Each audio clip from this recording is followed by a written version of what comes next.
I like to read different texts. What about creator? Do you believe in a creator? Or? I don't know, I think so. I'm trying to think about it. We try to I'll put it to you in an abstract question. Do you think something can come from nothing? Absolute nothingness, like no energy, no matter. I don't understand what absolute nothing is, to be honest. It's the absence of something. You know, in definitions, usually we can use the opposite of something to define something else, right? So I can say love is the opposite of hate. You can find that in dictionaries, right?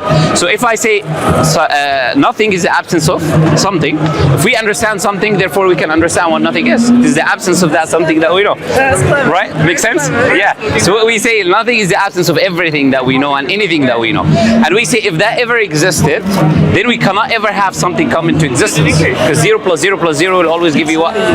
0, right? Yeah. So then when we look at the universe, we say the universe cannot come from nothing. So would you agree with me it has to come from something?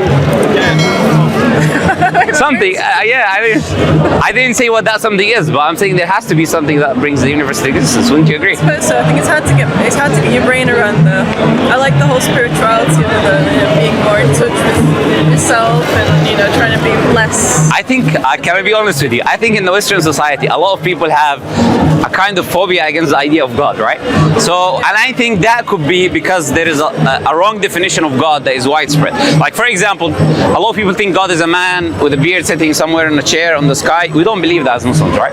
When we use the word Allah or God, we're referring to something that is not in the conception and understanding of the human beings in reality. So we don't know the essence of Allah, how Allah really is, right?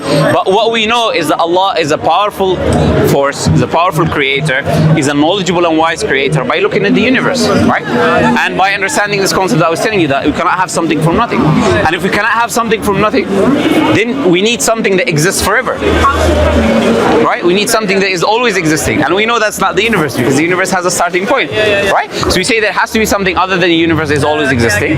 If it brings the universe into existence, then it has to display certain attributes, such as power that we cannot even comprehend, such as knowledge that we cannot comprehend as human beings, right? Then it comes to idea of what you call spirituality, right?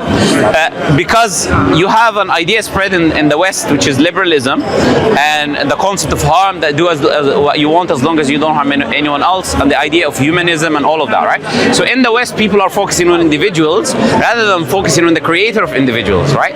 So I want to be good to other people. Okay, well, what the one who created me and the other people, right? Let me ask you this question. Okay, where would you get your morality from? I think you just feel guilty if you do something bad, don't you? It's just natural. So do you think everything bad that we do, people feel guilty when you do? No. Do you know there's a lot of psychopaths that do a lot of evil things without feeling? In fact, they derive pleasure. It's really evil if they don't believe it is. It's hard, isn't it?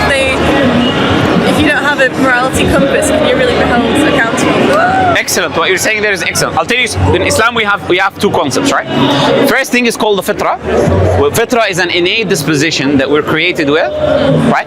That tells us, it's you can call it consciously, right? You can use that term for it.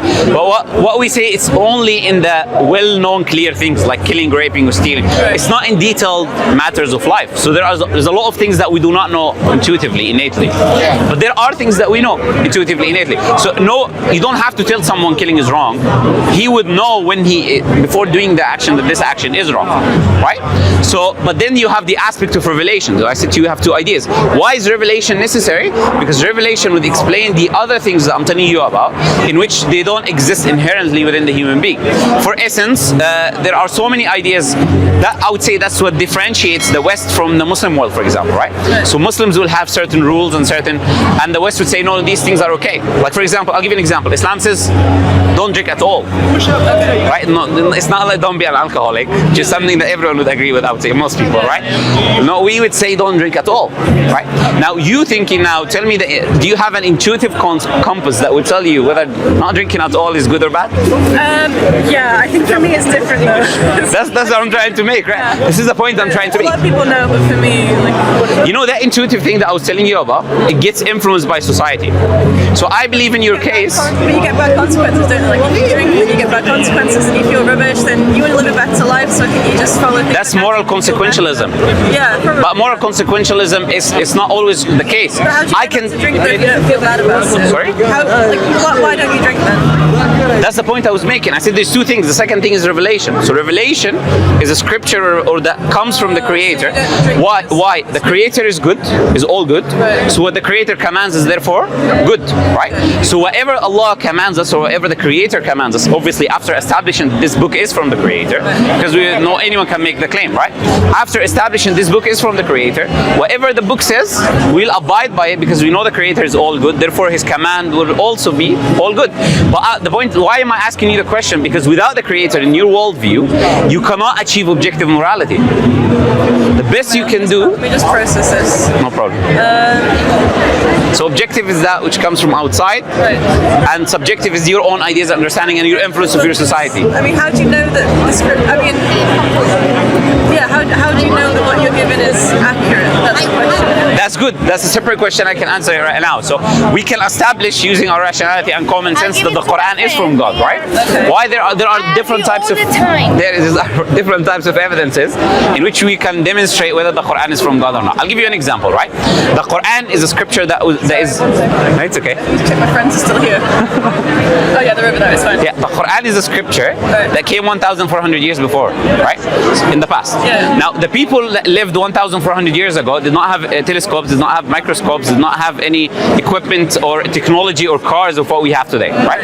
Therefore, their knowledge about the world was very primitive, it was mistaken in many cases and scenarios. Would you agree with me? Potentially, but then you get the Egyptians, for example, that had a lot of technology and they were a very old civilization and they seem to have some sort of knowledge. I'm not really sure about the idea of all the civilizations. And the Egyptians had so many wrong beliefs as well.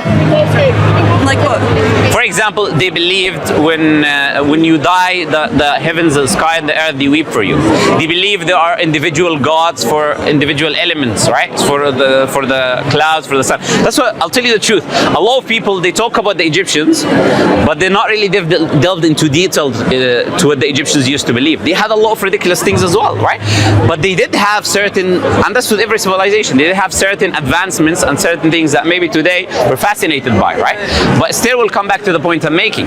You will have a lot of problems because you don't have the technology to understand so many things about the world. Therefore, your observations will lead you to a lot of wrong conclusions, right? You can hit some correct, very fascinating things like the Egyptians did, but overall, you will have more mistakes than you would have good things, right? So, I'll give you an example. I'll give you a scripture, the Hindu scripture, for example. I've got to go in a minute. No, it's okay, no problem. We'll finish with that. Okay. For example, the Hindu scripture talks about the world. It says the sun has 7 horses pulling it. Okay. It says the earth is static. There's a bull with his 2 horns. He's holding the earth. This was the beliefs of the people at the time. So I understand where it comes from. So I'm saying if the Quran was a scripture that is from 1,400 years before, it will have mistakes, things that will not correlate with the reality that we have today. That's one example. The Quran talks about the expansion of the universe. It talks about the embryology, the baby developing in the mother's womb, right? So I'll let you go because I know you need to go. It's okay. Did I give you a copy? I took a copy. Oh, you took a copy. Okay. So if you have any questions, just come back. You know. Thank you. And what I would say, investigate. Can I give you a channel before you go? Something to watch on YouTube, maybe when you're free. I've got one. I've got No problem. Oh, okay. Maybe another time. It's okay. No. Just read the Quran. If you have any questions, come back. You know. Thank you. Pleasure talking to you. Thank you for your time.